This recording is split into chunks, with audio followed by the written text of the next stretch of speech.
Beloved listeners, every morning is a sacred doorway, an opening into new possibilities, a fresh page in the great book of life.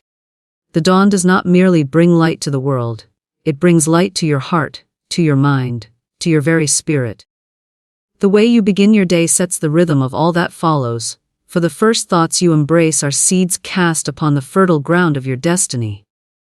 Therefore, begin your day aligned with divine power, and all things will unfold with harmony and ease. When you awaken, let your first words be words of life. Declare, "This is the day of grace. This is the day of miracles. This is the day when all that is mine by divine right comes to me in perfect ways." Such affirmations are not idle phrases, they are spiritual decrees, spoken into the substance of the unseen, commanding form to take shape. The unseen becomes seen through the word, and the spoken word is a wand of power when spoken with faith. The mind that greets the morning with fear, worry, or lack will attract more of the same, for thoughts are magnetic currents drawing unto themselves their equal. But the mind that declares truth, that affirms abundance, joy, health, and peace, creates a vibration that nothing unlike itself can enter. As you say, "Divine love goes before me today and makes easy, joyous, and successful my way." You are setting in motion currents of good that move ahead of you, preparing the path, opening doors, dissolving obstacles, and arranging divine appointments. Each morning, align yourself with grace, for grace is the power that works beyond your striving, beyond your effort, beyond your human limitation. Grace is the invisible hand that lifts you where your own strength cannot carry you. When you affirm, "I am one with the inexhaustible riches of spirit. My supply is endless, my opportunities are boundless, and I move forward in joy," you are not wishing. You are claiming what is already yours in the divine storehouse. The universe responds not to begging or pleading, but to confident claiming of what is already written for you in the book of life. Affirmations are more than words. They are statements of truth, and truth spoken dissolves lies. If you have believed lack to be real, the affirmation of abundance will erase that false picture. If you have believed yourself weak, the affirmation of strength will awaken the divine might within you. Say to yourself each morning, "I walk in health, for divine life flows through every cell of my being. I walk in peace, for divine love governs my thoughts and my affairs. I walk in abundance, for divine supply meets every need at the right time, in the right way." These words carry a vibration that reorganizes the invisible substance around you, and brings forth a new order of being. Never underestimate the power of your daily declarations. Each word you speak in alignment with truth sends forth a ripple into the great ocean of spirit, returning to you multiplied, pressed down, and running over. The morning hour is most sacred, for it is the soil into which you plant the first seeds of your day. Plant seeds of light, and the harvest cannot fail. Let no one say, "It is too late," or "I have failed too much." Every sunrise is a resurrection, a fresh chance to align with divine intention. Yesterday's mistakes are dissolved in the light of truth. Say boldly, "I am free from the past. The law of forgiveness has set me free. I move forward under grace in perfect ways." The universe does not remember your failures. It remembers only your divine pattern, perfect, complete, and whole, waiting for you to recognize it. Begin your day not with complaint, not with heaviness, but with command. Speak to your morning, and it will obey. Say, "This is a day of success. This is a day of blessings. Nothing and no one can hinder the divine plan for my life." The forces of heaven move when you speak in faith. Doors open, opportunities appear, and even that which seemed impossible becomes possible, for with God nothing is impossible. So as the sun rises, let your spirit rise. As light fills the sky, let truth fill your heart. Align your mind with divine power, your words with divine decree, and your actions with divine love. And as you walk into the world clothed in grace, you will find that life itself bows to the authority of the Spirit within you. The first thoughts of the morning set the tone for the entire day. For the moment your eyes open, and your mind awakens from the stillness of sleep, you are stepping into a sacred space where spirit and matter meet. In that first breath, before the rush of tasks and duties, before the world begins to knock on your door with demands and distractions, You hold in your hand the brush that paints the canvas of your day. The quality of that brushstroke matters, for it will ripple through every hour and every experience, shaping what you encounter and how you respond.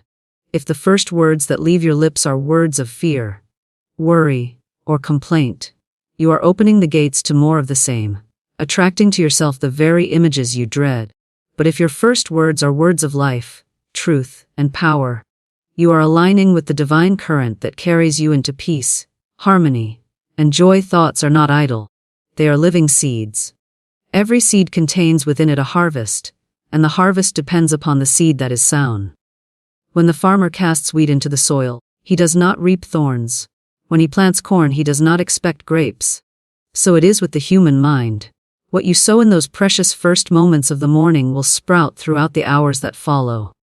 To awaken and say, "I am tired, I dread this day, nothing good will come of it," is to plant weeds into your own garden, weeds that will choke joy, peace, and success.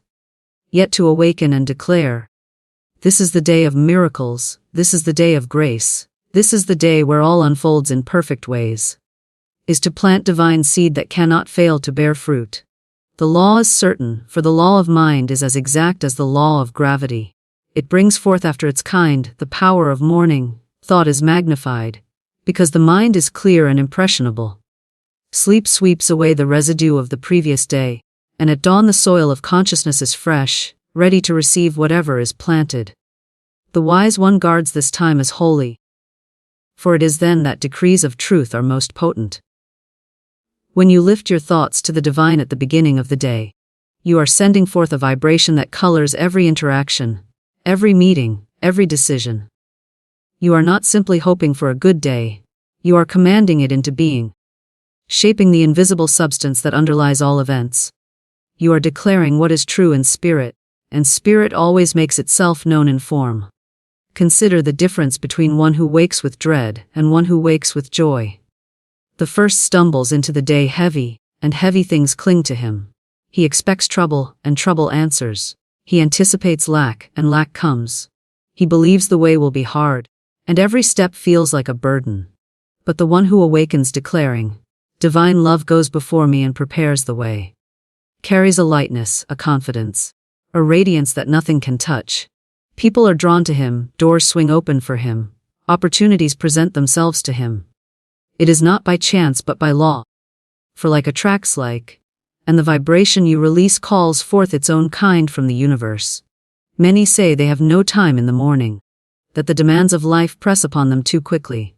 But even a single thought, a single word spoken in faith, can set in motion unseen currents that move mountains. Just as a tiny spark can light a great fire, so can one affirmation ignite a chain of blessings throughout the day. To whisper upon waking, "I walk in divine protection. I walk in divine provision, I walk in divine peace," is to write your script for the day in letters that cannot be erased. The world may roar and storm, but your decree stands, for spirit is greater than circumstance, and truth is greater than appearances. The mind is a magnet, drawing to itself its own images. When you rise and affirm life, you magnetize health, joy, and abundance. When you rise and affirm defeat, you magnetize obstacles, fatigue, and discouragement. The choice is yours each morning, and the choice is a mighty one. For in choosing your first thought, you are choosing the path upon which you will walk. No one else can make this choice for you, and no outer condition can rob you of it. Even in the midst of challenge, even when the night before was filled with difficulty, the morning brings a clean slate, a new chance to declare, "I stand in the light, I walk in victory, I am upheld by divine grace." And that declaration shifts the atmosphere, opening the way for a new outcome, a new harmony, a new blessing. The first thoughts of the morning are like the tuning of an instrument. If the instrument is tuned to discord, the song of the day will be strained and unpleasant. But if it is tuned to harmony, every note will blend into music. You are the instrument, and your thoughts are the tuning. Do not hand that power to chance or to habit. Take it consciously, intentionally, and align it with the highest truth you know. For you are not a victim of circumstance. You are the creator of experience, and creation begins with thought. As the sun rises in the outer world, Let the sun of truth rise in your inner world, casting out shadows, dissolving fears, awakening joy. Imagine two paths diverging at dawn. One is dim, crowded with worries, tangled with thorns, heavy with shadows. The other is clear, lined with blossoms, filled with light, alive with possibility. Which path you walk depends entirely on the thought you choose as you step out of bed. It is not fate that chooses for you. It is your own word, your own decree, your own alignment with truth or with fear. Choose the path of light, and light will meet you at every turn. Choose the path of fear, and fear will echo back to you. But the power to choose is always in your hands. And the moment of choosing is most potent, at the beginning of the day. Therefore, let the first breath you draw be a prayer of gratitude. Let the first word you speak be a declaration of truth. Let the first thought you hold be an image of what is good, noble, and beautiful. For in that moment you are writing the script of your day, calling forth its characters, setting its stage, arranging its scenes. The power of life and death is in the tongue, and the tongue speaks from the thought. Guard it well, for it is the pen that writes your destiny. And every morning places that pen fresh in your hand. Affirmations are not mere words, but spiritual decrees that shape reality through unseen law. For every word spoken with faith is charged with creative power. Words are not empty sounds drifting into the air. They are currents of vibration that move into the invisible substance of life and command it to take form. To speak with conviction is to send forth a decree into the great universe. And the universe responds with precision, arranging people, events, and circumstances to match the pattern of the spoken word. The casual word spoken without awareness may pass quickly, but the word spoken in faith, repeated with intention, and felt deeply in the heart becomes a law unto itself, a seed that cannot fail to produce after its kind. When you declare health, health begins to flow. When you declare abundance, channels of supply begin to open. When you declare peace, chaos dissolves. For the word is clothed in divine authority when it is aligned with truth. The power of affirmation lies in its ability to pierce through appearances. Appearances may show lack, but the truth is infinite supply. Appearances may show sickness, but the truth is perfect life. Appearances may show conflict, but the truth is eternal peace. To affirm the truth in the face of appearances is to call forth the reality of spirit and refuse the evidence of the senses. When you say, "I am one with divine health," even when the body feels weak, you are planting the seed of health that will rise and override the picture of illness. When you say, "All that is mine by divine right now flows to me in perfect ways," even when the bank account seems empty, you are opening channels for supply to appear in ways you could not imagine. Affirmations are not attempts to force reality. They are acknowledgments of what is eternally true in the unseen, waiting for recognition so it may manifest. Every decree spoken in alignment with divine law is like a command issued by a king. The king does not beg, plead, or doubt. He speaks with authority, and the decree is carried out. So it is with the soul that understands the power of the spoken word. When you affirm with certainty, you are not asking timidly. You are commanding the law of mind to produce what is already established in spirit. The law is impersonal. It does not decide whether to grant or withhold. It simply mirrors the thought and word given to it, bringing back in form whatever was sent forth in vibration. The careless word of fear returns with evidence of fear. The bold word of truth returns with evidence of truth. This is why it is said that life and death are in the power of the tongue. For the tongue speaks what the mind believes, and what the mind believes becomes the fabric of experience. There are those who say affirmations are wishful thinking, yet those who dismiss them do not understand the law by which the universe operates. Thoughts clothed in words become images, and images attract their likeness in the outer world. A person who says daily, "I am always sick, nothing ever works for me, life is against me," affirms just as surely as one who says, "I am strong, I am guided, I am supported by divine love." Both are using affirmations, but one is affirming falsehood and receiving its fruit, while the other affirms truth and reaps harmony.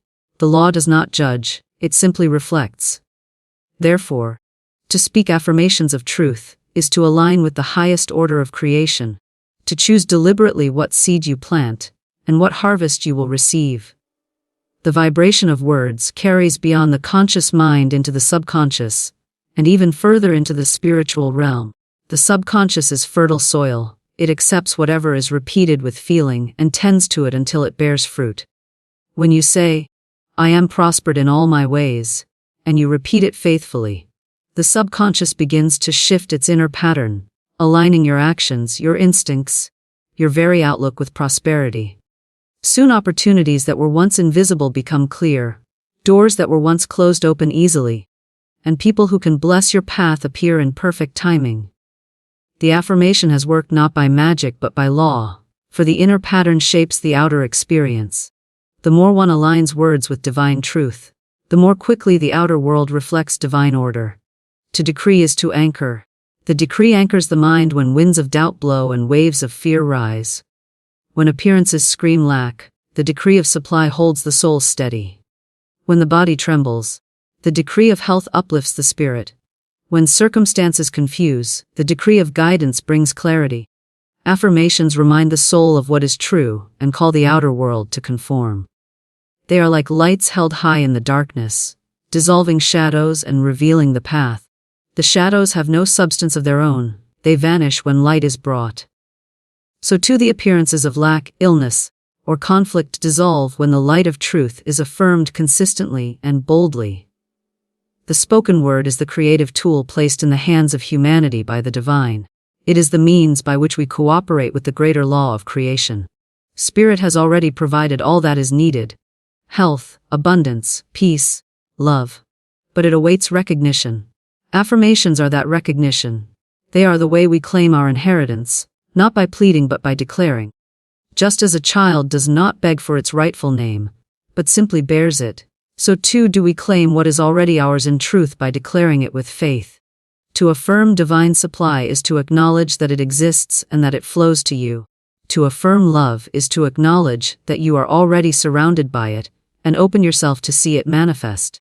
To affirm peace is to align with the eternal calm at the center of life and call it forth into your circumstances.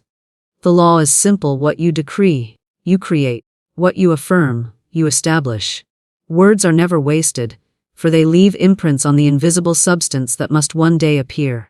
To speak carelessly is to scatter seeds on barren ground, but to speak with purpose is to plant in fertile soil. Repetition deepens the impression, and feeling intensifies the vibration. Therefore, the more consistently and passionately you affirm, the more rapidly the decree takes form. It may not appear instantly, for the unseen often works quietly, arranging what must align. But the decree once spoken continues to move, to build, to attract, until its manifestation stands before you as surely as a harvest follows planting. The unseen law is unfailing, impartial, and exact. It does not bend to human fear or hesitation, but it answers without delay to the firm word of truth. Affirmations are the key to using this law consciously rather than unconsciously, deliberately rather than haphazardly. Every person is affirming something at all times, whether in words or in thought, and every person is living the result of those affirmations. To take the reins and speak only what you choose to experience is to step into mastery of your life. To declare daily, "I am guided, I am supplied, I am loved, I am strong," is to align yourself with the inexhaustible source of all good and invite it to flow freely through you and around you. The decree shapes reality, not by force, but by divine order responding to recognition. Grace moves beyond human effort. Align with it and doors open, obstacles dissolve, and blessings flow, for grace is the invisible hand of the divine that works where human striving cannot. Effort alone is limited, bound by strength, by knowledge, by time, but grace is unlimited, timeless and boundless. Where the human mind sees only walls, grace sees open gates. Where the heart feels weary, grace renews. Where the way seems blocked, grace makes a path through the impossible. To align with grace is to step out of struggle and into flow, to move from the burden of forcing life into the ease of allowing life to unfold in perfect ways. Grace does not reward merit, nor does it withhold because of fault. It is not earned, it is given, and it surrounds every soul as a constant presence waiting for recognition. The moment you acknowledge it and claim it, grace begins to act in your affairs. Many live as if everything depends on their effort, as if life were only a battle of strength and strategy. They push, they strain, they exhaust themselves trying to make things happen by force. Yet doors remain closed, opportunities slip away, and obstacles rise higher. But the one who understands grace speaks a different word.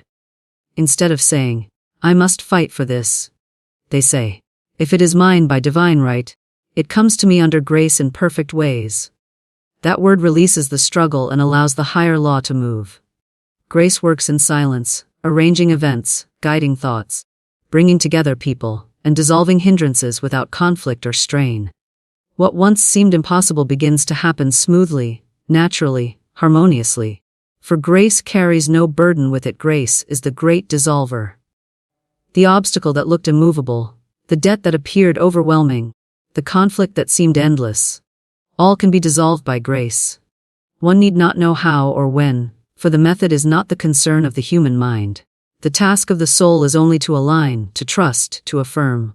I move forward under grace, and all that is mine comes easily and perfectly. With that decree, the heavy knot begins to loosen, the tangled thread straightens, the closed door swings open. Human effort could struggle for years without resolution. Yet grace can accomplish in a moment what effort could not achieve in a lifetime. There are countless testimonies of sudden turnarounds, unexpected provision, reconciliations thought impossible, healings beyond explanation, all through the quiet working of grace. To align with grace is to surrender the ego's insistence on control. It is not weakness but wisdom to say, "I do not need to know the how. I only need to know the truth that all unfolds for my highest good under divine law." This surrender does not mean passivity, for action is still required, but action guided by grace is effortless. It flows without resistance. It feels right. It is supported by circumstances that fall into place.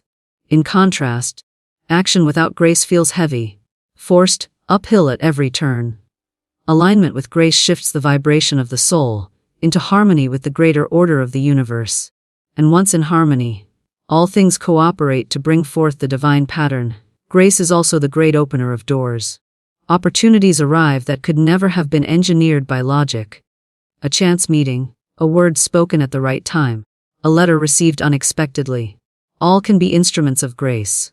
The human plan may have been limited, but grace brings the greater plan, the plan of spirit, which is always larger, richer, more perfect.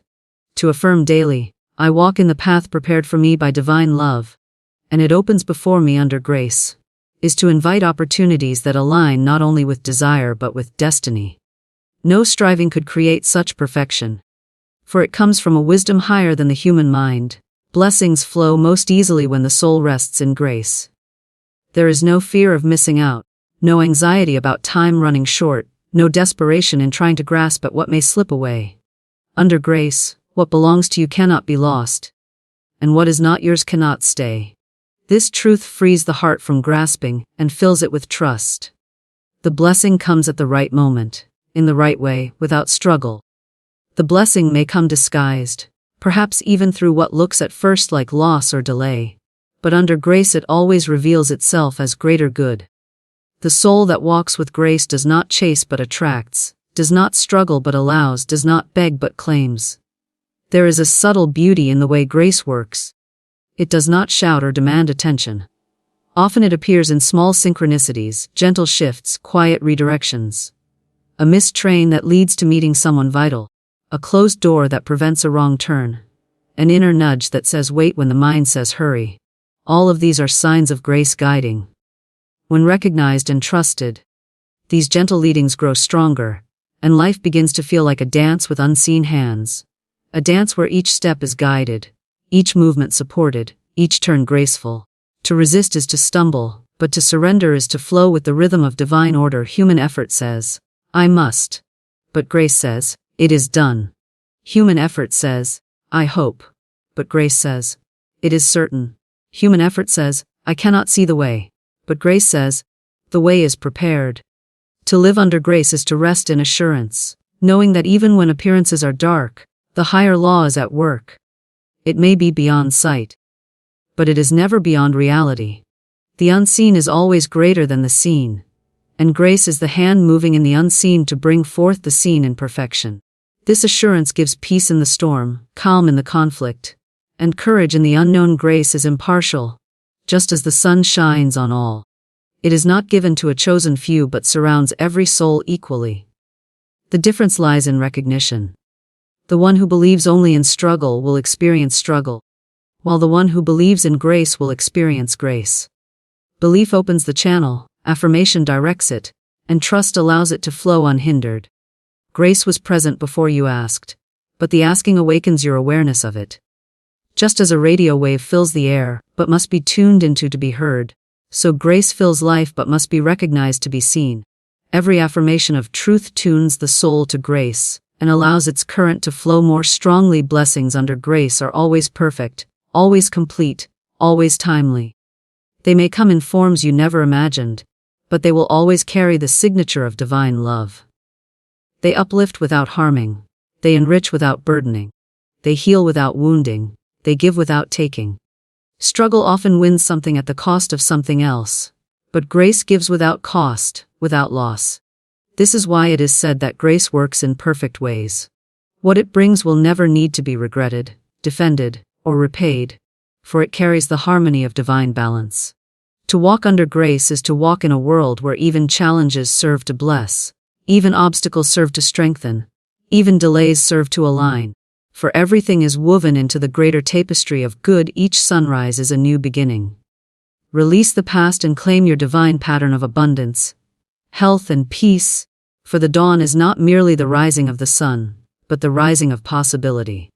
Every morning erases the failures, disappointments, and limitations of yesterday, presenting a fresh canvas on which to write a new story. Life is not bound to what has been, for the present moment is infinitely creative, filled with the substance of spirit, ready to be shaped by thought, word, and intention. The greatest gift of the morning is the reminder that nothing is final, no mistake is permanent, and no condition is beyond transformation. With the rising of the sun, a rising within the soul is invited. The rising of courage, faith, and renewal. The past is but a shadow, it has no power except that which is carried into the present, and the wise one learns to lay it down. To step out of the night and into the radiance of day. To release the past is to free the soul from chains it was never meant to carry. Many walk under the weight of regrets, replaying failures, nursing old wounds, rehearsing disappointments, and in doing so they cloud their mornings with yesterday's storm. Yet the law of life is forward, not backward. Spirit does not dwell in the ashes of what has been but in the living fire of what is now. To say each morning, I am free from the past, forgiven and renewed under grace, is to cut the cords that bind the heart to sorrow, and open the door to new creation. Forgiveness is not only for others but for oneself, a release from self-condemnation, a declaration that the divine pattern within is untouched by error. The past may hold lessons, but it holds no power to dictate the future when the soul chooses to let it go. The divine pattern is perfect, complete, and whole, waiting always to be claimed. Just as an acorn holds the pattern of the oak, so each soul holds within it the pattern of abundance, health, and peace. This pattern cannot be destroyed, only obscured by fear, doubt, and false belief. Each morning provides the chance to align again with this pattern, to strip away the coverings of limitation and affirm, I am one with the perfect life, perfect supply, and perfect peace of spirit. In doing so, the soul calls forth what has always been true but perhaps hidden. The sunrise becomes a mirror of the soul's own awakening, a symbol of the eternal truth that life is always beginning anew. Abundance is the natural state of the universe, for lack is not of divine origin but of human belief. The earth does not withhold its harvest, the sun does not ration its light, the sea does not measure its waves. Everywhere in nature is the overflow of supply, the endless giving of life to itself. To claim abundance each morning is to recognize one's place in this great flow, to say, I am open to receive the inexhaustible riches of spirit, which flow to me in perfect ways. By this affirmation, the channels of supply open, not through force or struggle, but through alignment with the natural law of giving and receiving. Opportunities arise, ideas unfold, doors open, and provision comes as naturally as the sunrise itself. Health is also part of the divine pattern, for life itself is wholeness. The body is designed to express vitality, to renew, to regenerate, to carry the spark of life within every cell. Illness is not the truth of being but a shadow upon it, a temporary condition that can be dissolved by the affirmation of life. To rise in the morning and declare, "Divine life flows through me now," renewing every organ, every cell, every part of my being, is to call upon the pattern of health that is already imprinted within. The body responds to the word, for the word carries vibration, and vibration reshapes matter. Peaceful thoughts bring harmony to the nervous system. Loving thoughts bring strength to the heart. Joyful thoughts bring vitality to the whole frame. Morning is the best time to declare health, for the mind is fresh, and the body receptive to the command of spirit. Peace is the crown of the divine pattern, the stillness at the center of all things. Without peace, abundance cannot be enjoyed and health cannot be sustained. Peace is not the absence of noise or challenge, but the inner assurance that all is well, that the soul is upheld by a greater law. Each morning to affirm, "I dwell in divine peace. Nothing can disturb the calm of my spirit," is to anchor the mind in truth before the world has a chance to scatter it with demands. Peace attracts harmony, for it is itself a vibration that draws to it conditions of balance and order. Even in the midst of turmoil, the one who has claimed peace at dawn carries a sanctuary within, untouched by outer winds. That peace flows outward, calming others, bringing order to affairs, smoothing relationships, and guiding decisions. Each sunrise brings not only the possibility of new beginnings, but the responsibility to choose them. Life offers freedom, but freedom must be claimed. One must turn from the shadow of yesterday and face the light of today. The choice is made in thought, in word, in the decision to release what has been, and to affirm what is true. The one who wakes rehearsing the past will live it again, but the one who wakes affirming the truth will live in new creation. The habit of morning affirmation is a discipline that transforms life, for each day built on truth becomes a stepping stone toward greater realization of the divine pattern. The past often whispers its claims. Memories rise, mistakes accuse, disappointments echo, but these are but ghosts without substance. They vanish when faced with the light of affirmation. To say, "The past is powerless. I live now in divine order and divine joy," is to silence those voices and claim authority over life. Spirit never consults the past when blessing the present, and the soul need not either. Every dawn is evidence that life is always renewing itself, always giving another chance, always offering another door to walk through. To live as if the past holds sway is to deny the gift of the morning, but to embrace the sunrise as a fresh beginning is to align with the eternal nature of life. The divine pattern cannot be lost. It waits patiently, like a seed in the soil, for the right conditions to express. Those conditions are faith, affirmation, and release of the old. Each morning offers those conditions, for the mind is clear, the heart is open, and the spirit is ready to begin again. The pattern of abundance begins to unfold in unexpected opportunities, the pattern of health in renewed energy, the pattern of peace and calm assurance. To recognize this is to live in hope not as wish, but as certainty, for the law is sure and the pattern is eternal. The sunrise is the reminder, the affirmation is the key, and the release of the past is the door through which all good flows. Command your day with faith and authority, and life will align with the spirit within you. For the soul that speaks truth at dawn sets in motion forces that no opposition can withstand. Each morning presents itself as unformed substance, pliable and waiting to be shaped by your decree. The world does not dictate the day to you. You dictate the day to the world through the power of your words and your belief. To awaken passively, letting thoughts of fear, worry, or doubt flood the mind, is to surrender authority to appearances. But to rise with conviction and declare, "This is the day of divine success, of divine joy, of divine blessing," is to stand as the ruler of your experience, commanding the unseen to take form in harmony with truth. Faith gives your word weight. Authority gives it direction, and the spirit within confirms it by shaping events to reflect your decree. The universe is responsive, not random. It reflects back to you the vibration you project, the consciousness you carry, the words you speak with belief. To command your day is to deliberately set this vibration, to send out a frequency of truth that draws to you conditions in agreement with it. When you affirm, "Everything I do today prospers and is successful under grace," you release an expectation that molds the outcome of your actions. When you say, "I meet only divine appointments today," the law of mind begins to arrange your encounters so that every meeting is timely, fruitful, and harmonious. To command is not to force, for force belongs to fear, but to speak with calm certainty, knowing that your word is backed by the authority of Spirit. A king does not beg his decree to be fulfilled, he issues it and it is done. In the same way, your morning decree carries authority when spoken in faith. Faith is the substance behind every true command. Without faith, words are mere sounds. With faith, they are living power. Faith is the inner assurance that what you decree is already established in spirit, waiting only for recognition to manifest. When you command your day, you are not creating from nothing, you are calling forth what already exists in the unseen. Abundance already exists, health already exists, peace already exists, success already exists. The command is your claim upon what is eternally yours by divine right. Faith seals that claim and authority gives it direction. To say, "I walk in divine abundance today," is not wishful thinking. It is recognition of a truth that has always been, and recognition is the key to manifestation.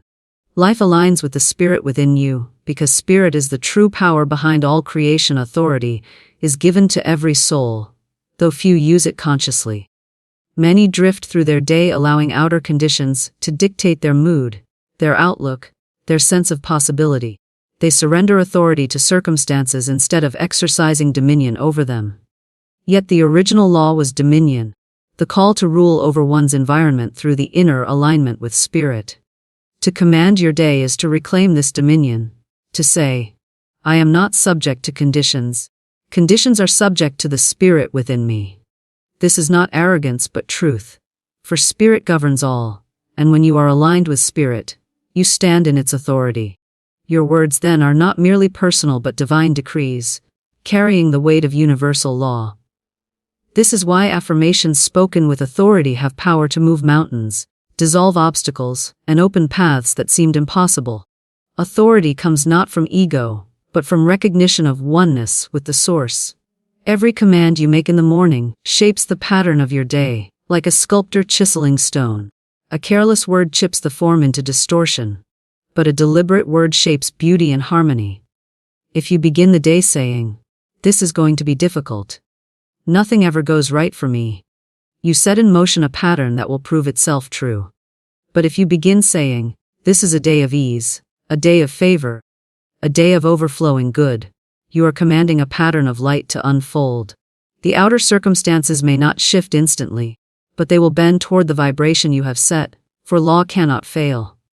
Every obstacle becomes lighter, every opportunity clearer, every step steadier when guided by the authority of the spoken word. The command aligns the unseen currents of life, and those currents carry you through the day with grace. Commanding your day does not mean denying effort, but it transforms effort into flow. Without command, effort can feel heavy, uncertain, or futile. With command, effort becomes inspired, directed, and supported by unseen forces. You no longer work alone, for your decree has already paved the way. To affirm, "Divine intelligence directs me in all I do today," ensures that your actions are guided with wisdom beyond your own understanding. To declare, "Every step I take is ordered and secure," plants confidence into your path, dissolving hesitation and fear. To speak, "Nothing and no one can oppose the divine plan for my life today," builds a shield around your efforts, making them unstoppable. The day bends toward your decree, because you have aligned your human actions with the eternal law of spirit. Obstacles lose their power in the presence of command. Where others see walls, the one who commands sees open doors. This is not denial of challenges but mastery over them. To awaken and say, "Every obstacle is dissolved under grace," is to release the fear that magnifies problems, and to invite the solution already present in spirit. Many challenges persist only because they are given authority through fear and complaint. When you speak with faith and authority, you withdraw that power from the obstacle and transfer it to the solution. The obstacle then must yield, for no shadow can stand before light, and no false appearance can withstand truth. Command sets truth in motion, and truth dissolves error. What seemed insurmountable at dawn becomes resolved by dusk, because you claimed your authority as co-creator with Spirit. Every command must be rooted in alignment with good, for divine authority does not bend to selfishness or harm. When you command blessings, you are aligning with the will of Spirit, which is always abundance, health, peace, and joy. Such commands are never in vain, for they harmonize with the greater law of life. Commands that spring from fear or greed carry no power, for they are not aligned with truth. The soul that commands with love, with gratitude, with awareness of oneness, speaks in harmony with the law and thus sees results. To say, "I bless everyone I meet today, and blessings return to me multiplied," is to issue a decree that enriches all and opens channels of good in every direction. Authority grows stronger as it is used for good, for it is rooted in divine love, and love is the true power that governs the universe. When you command your day, you do not only shape your own experience but radiate influence that shapes the atmosphere around you. Your decree sends vibrations into your home, your workplace, your interactions, and even into the wider world. One who begins the day affirming peace carries that peace into every conversation, and it spreads silently to others. One who declares abundance radiates confidence that inspires opportunities for those nearby. One who commands joy lifts the spirits of all who cross their path. The command of one soul aligned with Spirit is not confined but expands, creating ripples of harmony far beyond what can be measured. In this way, commanding your day is not only for yourself, but for all whose lives touch yours. For the authority of Spirit working through you blesses everyone it reaches. The day you command becomes the day you live. Every morning you are given the choice to surrender or to rule, to drift or to decree, to live by fear or to live by faith. Life bends to the stronger vibration, and the strongest vibration is the word spoken with faith and authority in alignment with Spirit. To declare at dawn what your day will be is to claim your rightful dominion, as a creator made in the image of the divine. To stand in that dominion is to live not as a victim of circumstance, but as the master of experience, guiding the unseen into form with every word you speak and every decree you make.